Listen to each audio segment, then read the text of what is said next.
All right. How y'all doing? I'll let some people come on in here. Y'all come on in. I'll give you a chance to come on into the classroom. Come in and give me an idea of where you are from. Right? Welcome to the Heritage HomeSchool Podcast, where we delve into the heart of education that should start at home with family and community, where we're in conversation with community leader and educator, Senator Maggie Glover, and today we're diving into Politics 101. In this episode, we're exploring what you should be discussing at home as it relates to politics, how to use your voice effectively, and the power of making your vote count. So whether you're a seasoned political enthusiast or seeking insight and guidance as the political season unfolds, this episode is for you. We'll be exploring some fundamental questions and topics to consider as you navigate the complex landscape of political decision-making. Who deserves your vote? Class is in session. How are you, Senator Glover? Well, hello. I am doing wonderfully well, thanks to a merciful God. Oh, yeah. It's good to be in class again because I always learn so much anytime I have an opportunity to have a conversation with you. Anyone who is lucky to be in your presence and to have that conversation is going to walk away with some knowledge. And so this is why we do this. So I'm going to thank you, and I'm going to thank you for everybody who's watching right now. Oh, thank you. Thank you. Because honestly, I am the elder now. And so as the elder, it is important that I say to this generation, to my future and certainly your future, they won't know unless the elders tell you. And so that's why I'm always excited about being here and to have everyone to understand that these are Maggie's opinions, but I have I have been trained and taught that you research. You don't just talk and snatch it out the air or whatever the latest fad might be, but to fact check. Yes, ma'am. Go back and pull up your history.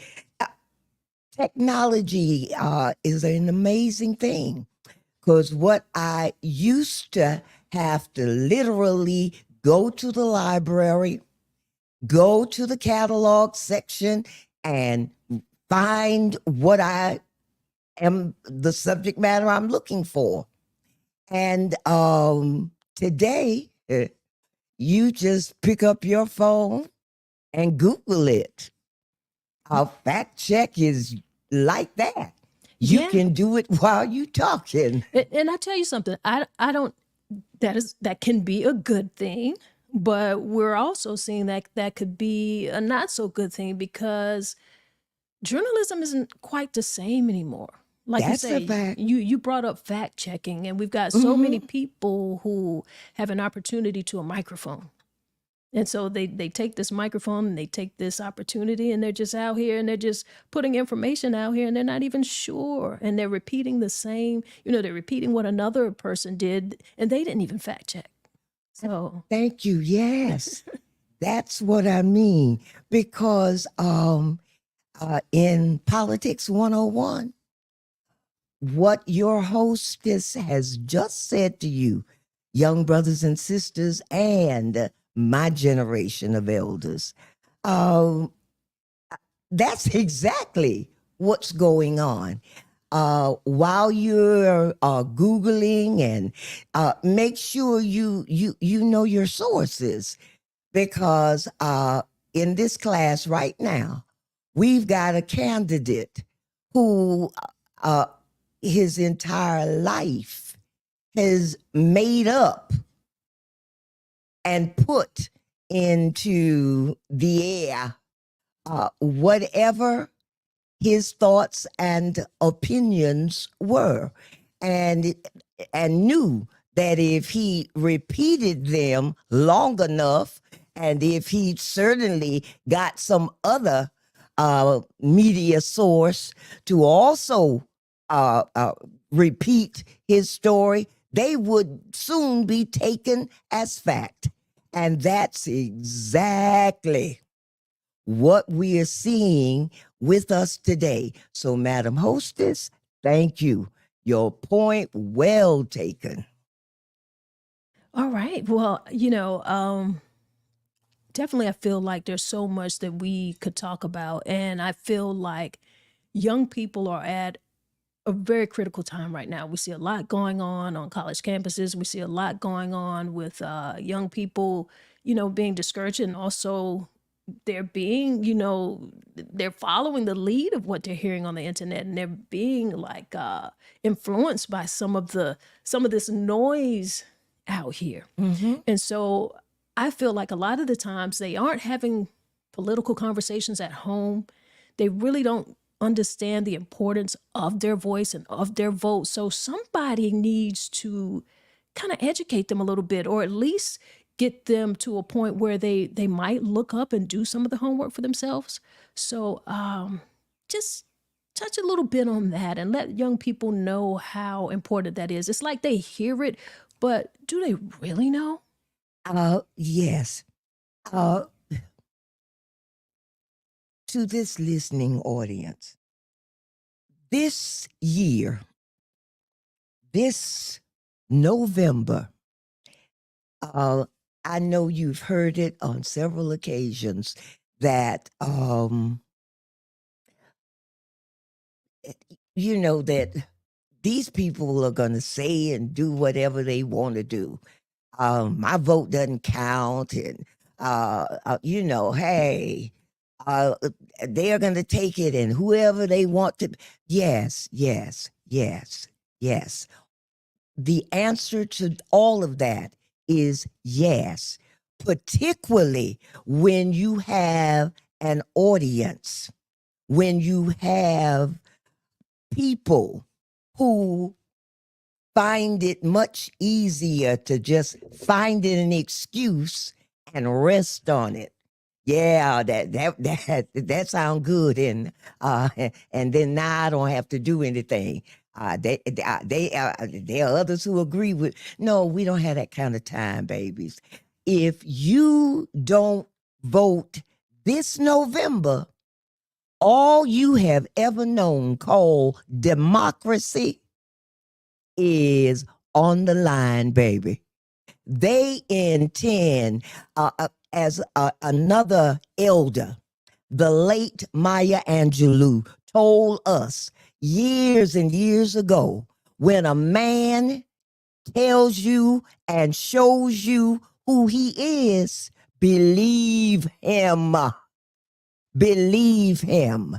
And we have a man who has now developed a cult using the membership of the second political party in this nation. We primarily have two major Republican Democrats. There are other parties, but their numbers are minuscule in comparison to the two majority parties. And we have been told that if he is reelected, day one, he wants to be a dictator and join the Putins and Kai from China, join these autocrats, these fascists, these dictators, these wannabe kings. And because we are not fact checking, we are not discussing voting and its importance around our kitchen tables or in the den between the football, basketball, somebody's commercial, that we talk to each other. Parents need to be registered, and you need to help your children to understand why at 18, that ought to be the first thing they do. And now it is to a point where we will lose everything. Democracy as we know it will be over in this country. This man has told us day one, 10 million of us will be deported. 10 million. And his modus of operandi here is what he admires from our history. And that's a Hitler who killed 6 million Jews when in the last takeover. And he wants to make sure he outdoes that dictator. Let me ask you a And talk question. about 10 million. Well, and you know, he's saying it. So it's Yes. not like this information isn't available. So what is it that you think is allowing for people not to take this with a seriousness, with a sense of urgency? Why are people not listening to that and not being alarmed enough to say, hey, we've got to do something different? We have to make sure that our voices are heard. What are they distracted by? See, it's when you don't know from whence you have come, it is extremely difficult to move forward. They don't understand, and we've not explained to them why our ancestors, our leaders from Du Bois to all of them told us we are doomed to repeat our history if we don't know it. And that's exactly, we are being, shuffled back into slavery. Just think, they have already, we didn't get the right to vote until 1965. Please understand that. As a people, we got the right to vote in 1965, causing the death of Dr. Martin Luther King Jr., who gave his life for us to have this right. And here in 2020, did they not take out the most vital portion of the Voting Rights Act? They stripped it of number 2, amendment number 2, which says that you have to have a federal investigation before racist little states like the one we live in, because South Carolina was one of those, that you have to have pre-clearance. And they made sure that that was the first thing. Now, this Trump-appointed Supreme Court has taken away affirmative action. This same court supporting bans. All of these are things that I lived through. And yet, this present generation knows very little about that. They know very little about Trump. Just in talking to young people, a group of young Black males told me, Doc, we we like Trump because you see he's gangster. Gangster? Well, young people, I need some real gangsters to come out and make sure your community, your family, you are taken care of. Because this gangster has not ever included you, Black people, you, us, ever included us in anything that he was doing. In fact, he's never even included poor white people in anything that he did as a president or anything else in life. Remember, go back and fact check. Go back and look at Trump and look up the Central Park Five. These 5 young Black, well, 4 Black young men, 1 Latino, that was 15 years old, was the oldest one, Salam. And this, they were arrested that night because a young white woman running through the park was attacked, brutalized, and raped. And without one court fact, without any suggestion, the very first person to buy on his first buy, $85,000 he spent to get a full page ad to run the weekend in the New York Times. He ran an ad asking for the death penalty on all 5 teenagers. Just constantly. He made those children's lives hell just by no investigation. They were Black and Latino, meaning you have no rights.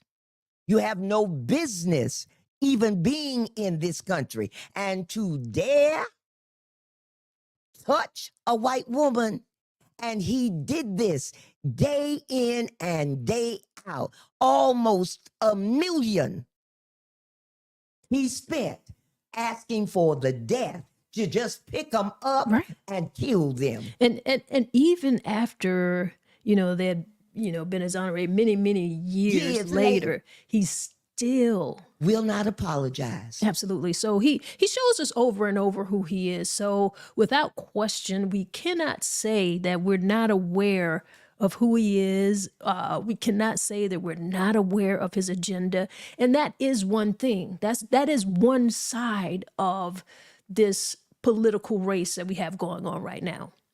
And, I also want us to, because we have to have some balance. So in terms of educating ourselves, in terms of doing some fact checking, in terms of reading and having discussions, we have to talk about our sitting president as well. We have to talk about, what is going on with him, because a lot of young people are, they're not necessarily on his side. And I don't know that they even know why they are or why they are not. So speak a little bit on that. Most of them don't know. Once again, media feeds them that kind of stuff. And so, hey, it sounds gangster to them. And so Biden, old, and he ain't doing nothing for us. And you need to fact check yourself when you say that, because right now I have some friends who are just shouting to the tip of their lungs, thanking this man because they were one of the fortunate 3.6 million people who had their student loan debt just wiped away. Oh yeah. And I mean, people I can reach out and touch. This isn't somebody I read about. They report, and very nobody reports the stuff that Biden does. The good stuff, you know, the things that are working, the things that have immediate relief to a whole lot of people, and a lot of people who look like us. And interesting that you say that, because I could name more than a handful. Good. I see? know within my like within my 6 degrees of separation, I know many people, and I know the relief that it brought to them. And the thing that I also found unfortunate, because once again, people not wanting to read, please don't be afraid to read. There's people who missed out on it just because they did not apply. Right. Because for the people that I know who had their debts forgiven, I know like 5 or 6 times more who qualified and could have very well have been within that number, but they didn't apply. They didn't take it serious, or they didn't know. They didn't know. No, they didn't know. And yet are the very ones who are complaining now about what he didn't do. And then see, when we make those complaints and you don't fact check, you don't realize that it was the Republicans in Congress that blocked all of the rest of us from being able to have that privilege and to have the opportunity to apply. And he's still working to try to get something through this Congress. But we never talk about, we say what he has not done, not realizing all the president can do is be president. He does not get to write legislation. He does not get to vote on it. He takes over when it is brought to him from Congress, meaning it has gone through the House and gone through the Senate. And our House is Republican controlled, and they will not let anything that Biden and Harris want, it's not coming through this body. And it took an act of Congress for real just this last week to get the money for Ukraine and the money to help the Palestinians and all. And then the rest of us say, oh, see there? Now he's sending money overseas and stuff, when you don't realize, again, when you don't know your history, America, NATO is we are the shining star. We are the beacon beside the road. And we got this mass organization that helps to keep peace in the world, NATO. And this president, he tried as hard as he could to take us out and ended all of the international work that had been done before him. He, with executive order, took us out of the Paris Agreement. We are out of climate control, just dismantled everything. And now here, our allies, those people who will come to help us if we are somehow attacked by Russia, Iran, China. These are the other countries that got together with the United States of America and came up with this idea of locking arms with these countries. And so Ukraine, who is not in NATO yet, but she has always been a practicing democracy. And Ukraine and its leader, we have a relationship with them. And so if we don't do what we said NATO is supposed to do, uh, what happens when we're in trouble? And so, of course, it's the humanity of that. The- We are supposed to be humane. And so, yes, but you got to know this kind of stuff before you make a decision or say something about his inability to help us. Right. I mean, I agree what you said here. And I think, and definitely you're giving people a lot of information. And that's what this is about. This is the Heritage Homeschool Podcast. And, you know, a lot of that could go over a young person or a person who isn't necessarily politically motivated or who isn't like a political enthusiast. They're just not into politics, or they say they're not into politics. And you're talking about, you're talking about world politics right now. But what I really want to know as well, and that is equally important and maybe might be more important, is their local politics. Talk a little bit about how local politics is so important to the community, how involved you need to be in, and what it means to know what's going on right in your backyard politically. Thank you. Again, it is vital. Everything about this democracy and why we are fighting so hard to try to keep it is because in a democracy, we, the people, we a boss. That's a democracy. And whatever is happening in your own local location, that's you. That's you. If you are not registered and you're not voting, I'm sorry, lady or gentleman, I'm sorry. You have given up your right to complain.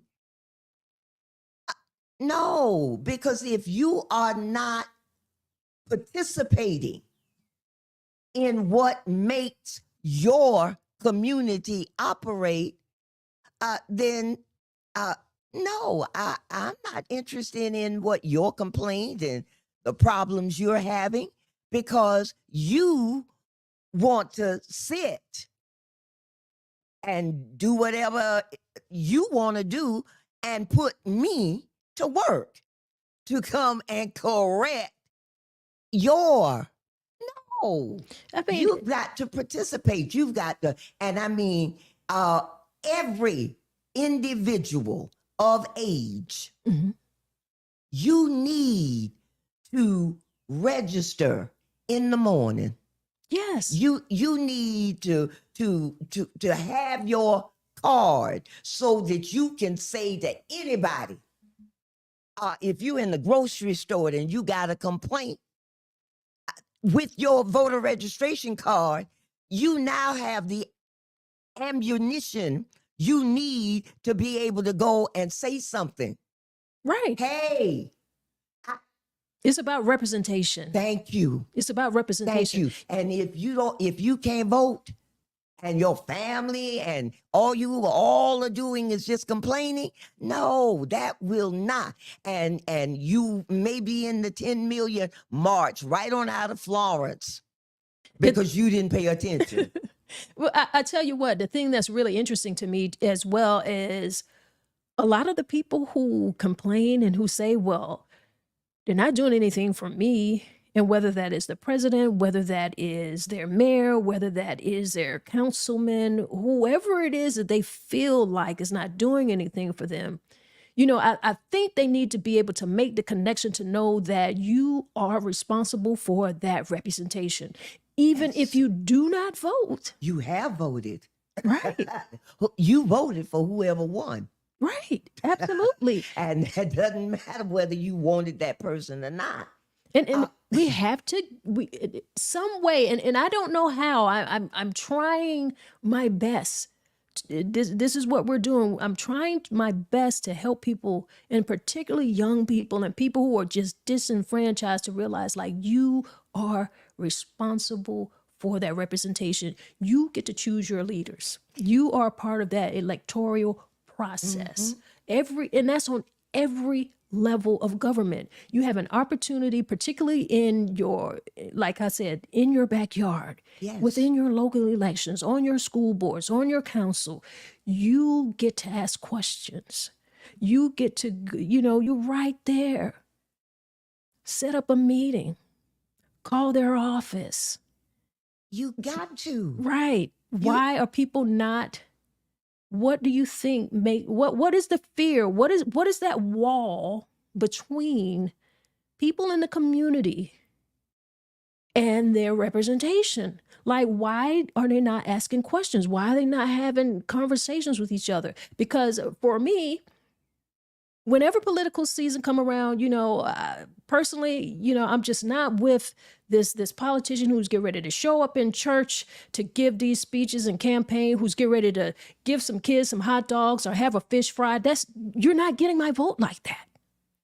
Thank you. That's not how you get people to vote. And this generation of young people, that's not going to work. So that school of politics is very, very old. So, I have a feeling about that. And I don't know if you heard this in the news. I heard this very recently that President Biden is going to be speaking at Morehouse. What is your thought on that?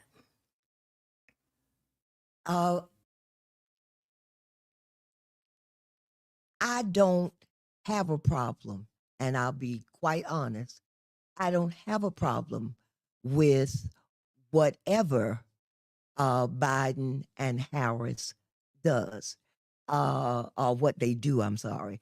I really don't have a problem, and I don't have a problem with him, particularly being at Morehouse. Where else can he speak directly to and answer the question of our future? These are bright, energetic, promising, ambitious young Black men who will graduate and who will come out into this world, into this nation, to carry on.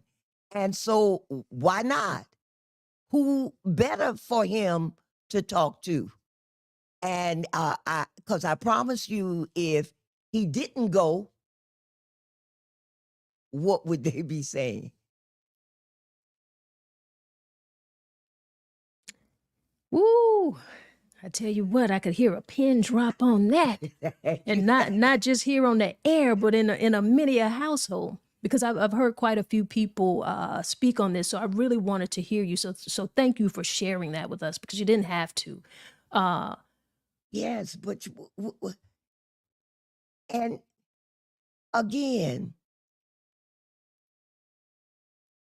if you don't get involved in your own local community, how, if you don't know how it operates at this level, and this is the level where you are directly affected, it hits you first. And if you are not aware of what the needs are and who is addressing, who has a plan for you, a plan for the needs, and if you can't get that out of a candidate, just what are you looking for? What you don't have any expectations for them, and therefore they are free to do whatever they like. And it should never ever, a public servant, from your president all the way down to your school board members. Here, that would be the governor, your mayor, your city and county council, your school board, All of these are elected positions, and they get to serve because you, those registered voters who care enough to go vote, that's how we got every last one of them. And if you don't know what their platforms are, uh, you're not ready to talk about Biden, Trump either. No, you. There's a foundation, and the foundation begins at home, and you've got to know what's happening here to know what needs to be happening here. What's the comparison? You want what? And so these are the things that you got, and you only find that out by being actively involved in your community. I like what you said there. Just plain and simple. You want what? What is it that you want? And why are you not vocalizing that? Because as it relates to being local, you're within proximity. This is your community. Like the local mayors are accessible. They're responsible for, and I personally find that our mayor and our local politicians, they are accessible. Yes. So ask some questions. Thank you. And they, if you say, oh, they ain't doing nothing for us, no. Based on what? Right. What did you ask for? What did you ask for? Thank What do you want? What are you looking at in your community? Are you paying attention to things in your community? Are there things that you see that needs to be changed? If you are a local business owner, a small business owner, what things do you feel like will help you in the community? How can you be helped? How can they be of a service to you? Like, you need to go to them and find out. Ask these council people, find out what they have done, what they have brought to the city, like ideas that they have actually brought to the table, not just things that they have voted on. I mean, there are people who plan and bring things you can tell me the correct way, but they bring an actual project to the city. And then we have a board and a council of people who are voting for these projects and for things to happen. But who are those people? Who's bringing it to the table? Find that out.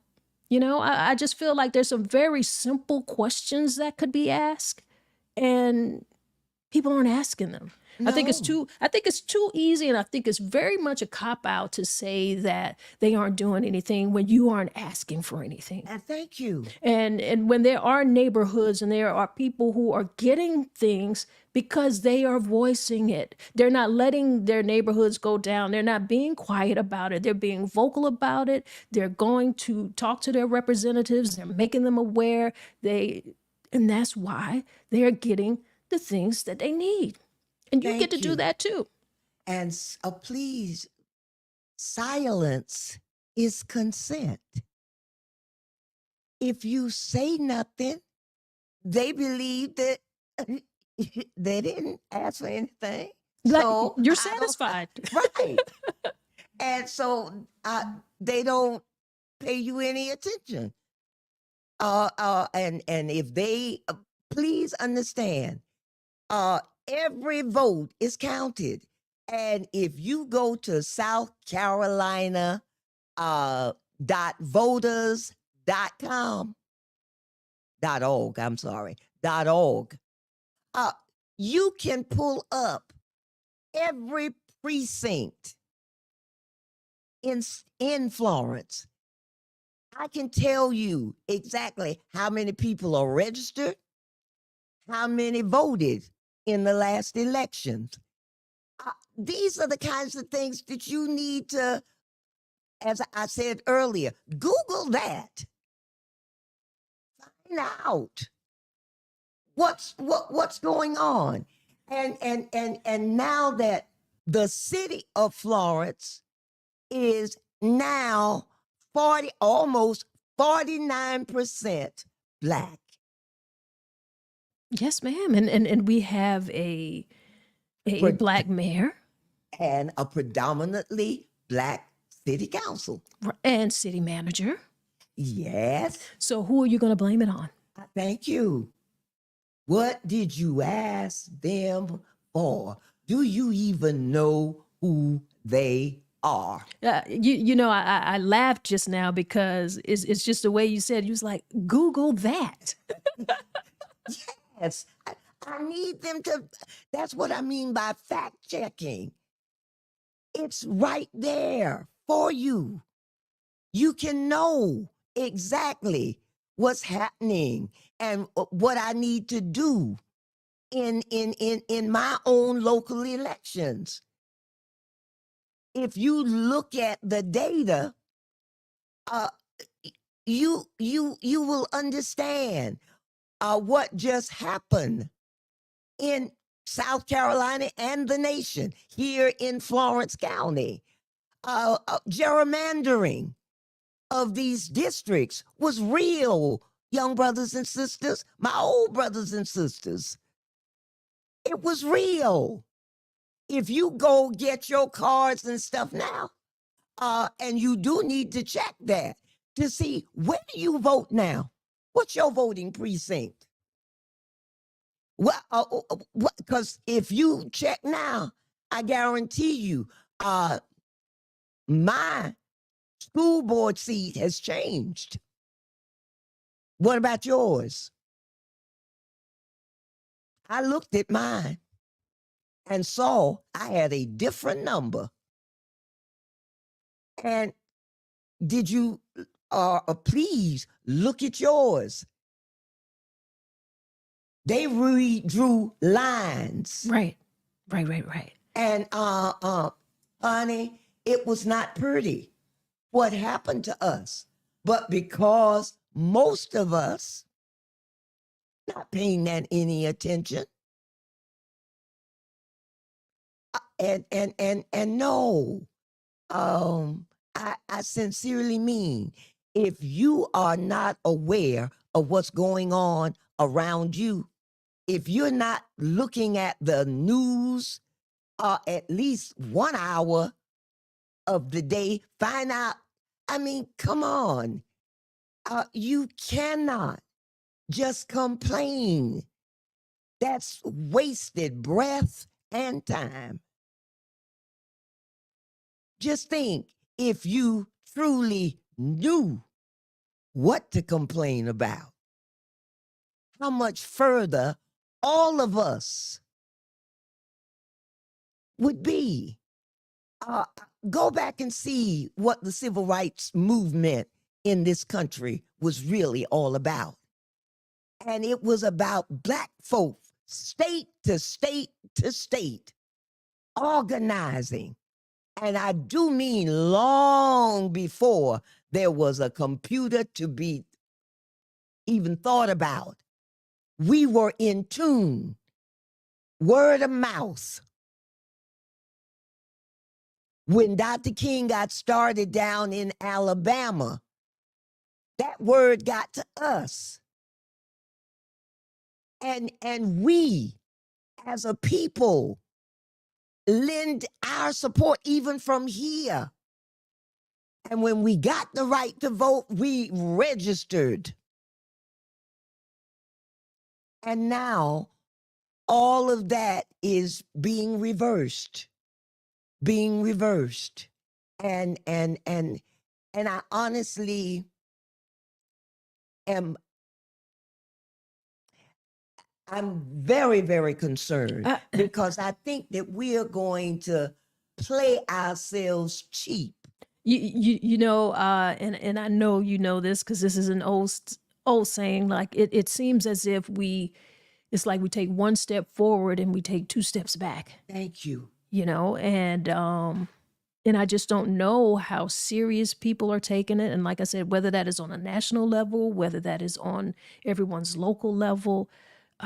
Here for us, we've made history with our mayor and with our council Yes. So when I hear people wonder what is going on, I'm like, well, have you listened to any of the council meetings? Thank you. Have you asked any of your council people? And then also, it's not even all. It's not always about even just that. Are you in your community? Are you looking at things that are being done in your district? Are you Thank paying you. attention to that? What do your sidewalks look like? What do your roads look like? Is that a problem for you?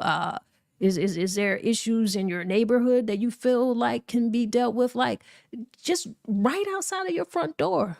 These are simple things that we can ask. What does the business district look like for you? What do you want to see there? Just very what I think are simple things to ask. I just feel like people need to do that. Yes. That's the whole game. Mhm, mhm. That's life, baby.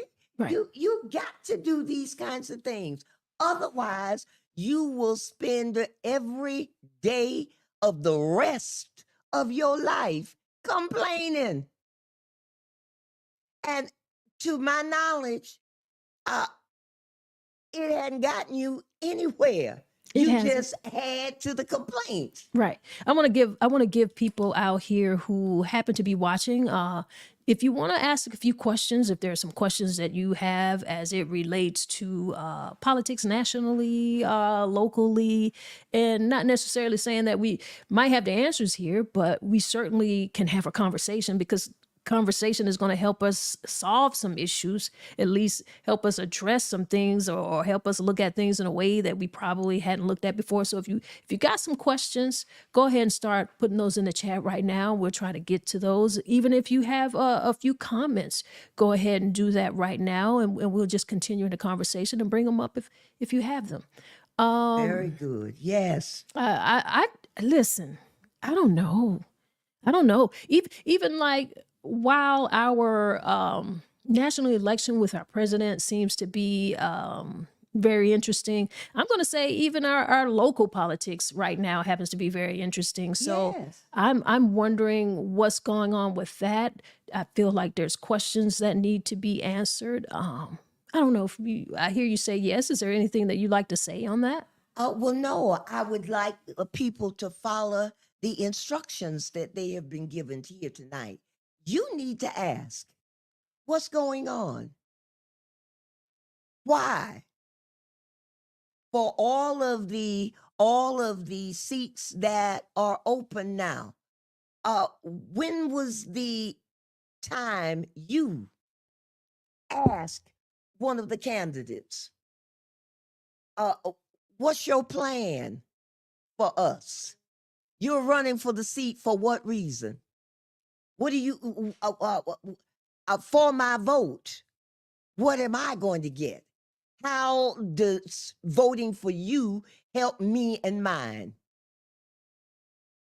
And I mean, every one of us, every one of us, because a lot of times you get what you get because they know you're not paying any attention. They know you're not going to ask them anything. You will go home and complain. You'll walk over across the side of the room and complain. But no, no. Uh, this is life and death. This coming, all of our election dates are life and death this year. And honestly, you've got to genuinely do your part. Do your part.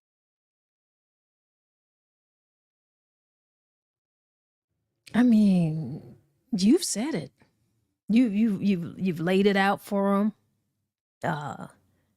Ask questions. What are you gonna do for me?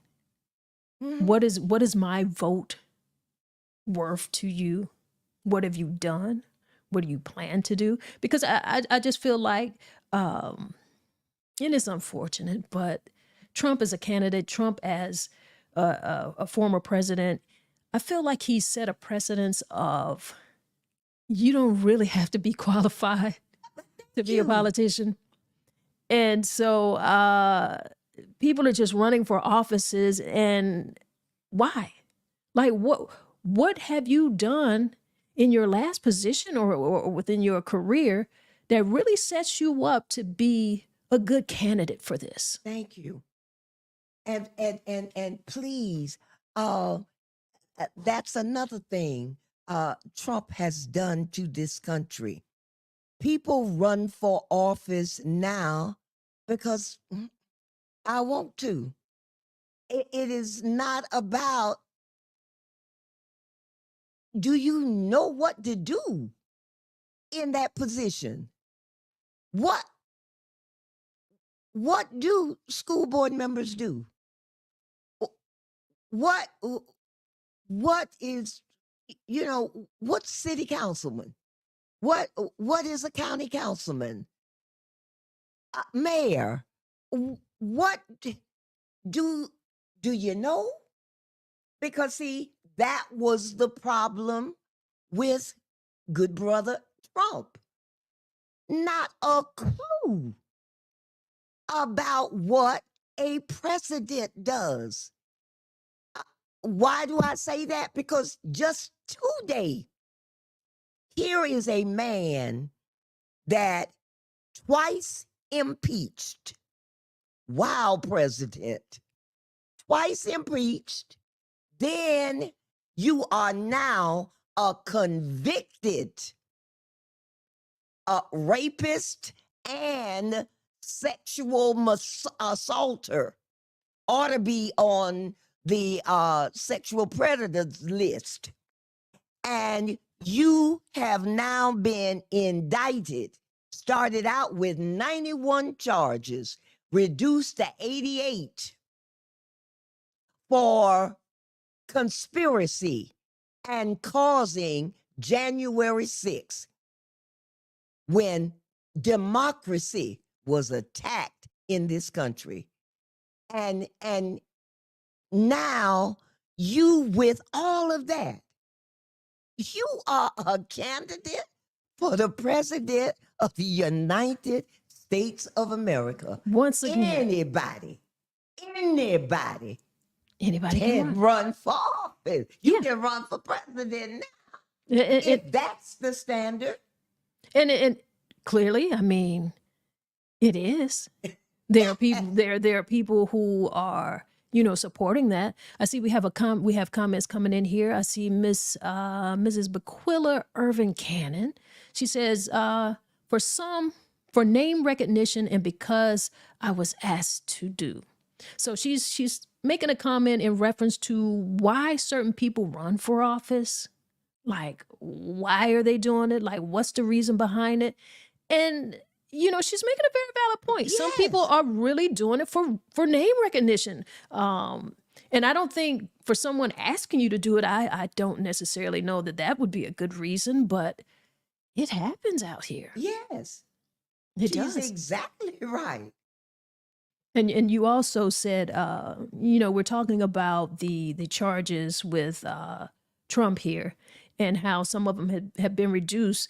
I mean, and it almost sounds ridiculous to say that they have been reduced to 80 something. I mean, like, is that still not incredibly too much? Thank you. Could one not be enough? Look, again, please remember Barack Obama. What did this man say about the first African American president in this nation? Who, for the first time, 2008 will always be a beautiful memory for Maggie, because 2008, Black people here in Florence County, I beamed, and the then president of our Florence branch, NAACP, Miss Robinson, and I were out going from precinct to precinct and got to my very own. at now the Beck Center, and to see brothers and sisters from out the bottom in line voting. 95% of all registered Black folk went to the polls nationwide and elected what the majority thought would never, ever happen in this country. When we together and bent our backs, we elected Barack Obama. And then again, people who didn't participate in that were the very man, that nigga ain't never done nothing for us. What? What did you ask for? How did you help? Ooh, I tell you what. What did you? This man said he shouldn't run because he wasn't born. Spent another ton of money, just like he did on the Central Park 5. 4 Blacks, 1 Latino, and poor Barack Obama to be just daily bombarded with foolishness of Donald Trump asking for his birth certificate. No, he wanted the long form. He had documents that showed he was, and we bought in to those lies, just like he lies to you now. Other politicians lie to you, and they do it because they know they can. Oh yeah. I see we got Mrs. Bequilla Urban Cannon with another comment here. She said the sad part is that his supporters have low IQ. Now, see, that's what I love about my sister. That's my age group. I'm older than she is, but that's my age group. I mean, you know, people are going to have their things to say, and that's, you know, we're here. But, you know, you said something a little bit early on the show when we were talking about Biden, who is going to speak at the commencement for Morehouse. And you brought a very valid point in saying that, well, he should be speaking to, you know, intelligent, educated Black men who are going to make informed decisions, who are going to think progressively, you know. So I think that was a very good point that you made, and is a counterpoint to what Ms. Bequilla has said here. And Trump knows this, and he's voiced this himself. So she isn't saying anything that I haven't heard him say. It was a part of his strategy in knowing that he could get this demographic and that they would be none the wiser. And it seemed like it worked. Right. He came out with some $399 gold tennis shoes and said that Black people, we like that. And so this is for you. Send me my $400 for you. See, now you get ready to make me a little upset. But that's what he did. It's a good thing. And then told us here in South Carolina, when the conservative Blacks had their dinner and he was the speaker, he said that they liked him, Black folk, cause he's a convict now. We empathize with him. We see how he's been treated like we have been treated for. Really? Now, if that isn't a slap in the face, yes, to any person within our culture, to any Black man, I really don't know how they could support that. I'm not going to tell. I'm not here to tell people who to support, but I am here to say, like, listen, your vote counts, your voice counts, and if you don't vote, that is also a vote. But if that isn't a slap in the face, it really is. And what to me was even more, I mean, I was just, and I'm never speechless, but during the Passover, during what is the Easter time for African Americans, they published a picture with Trump sitting on a bench, and on the edge of the bench was a picture of the Christ. And he is comparing himself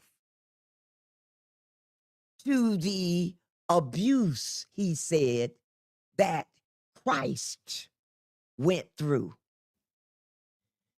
He died for you, and now they trying to kill me.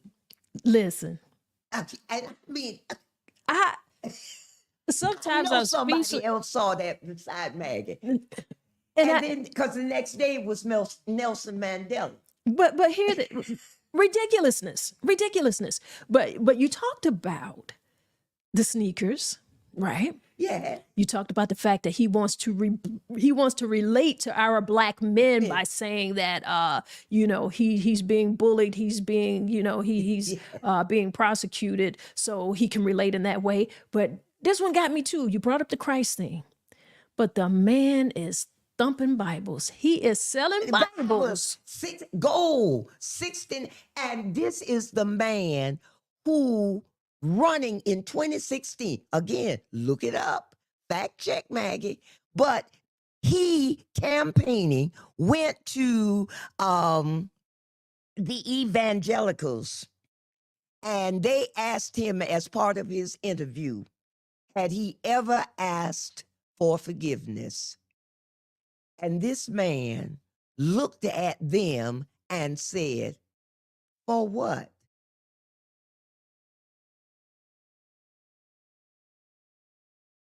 And you want I mean, when you perfect, I don't know what you're gonna ask for forgiveness for. thank you.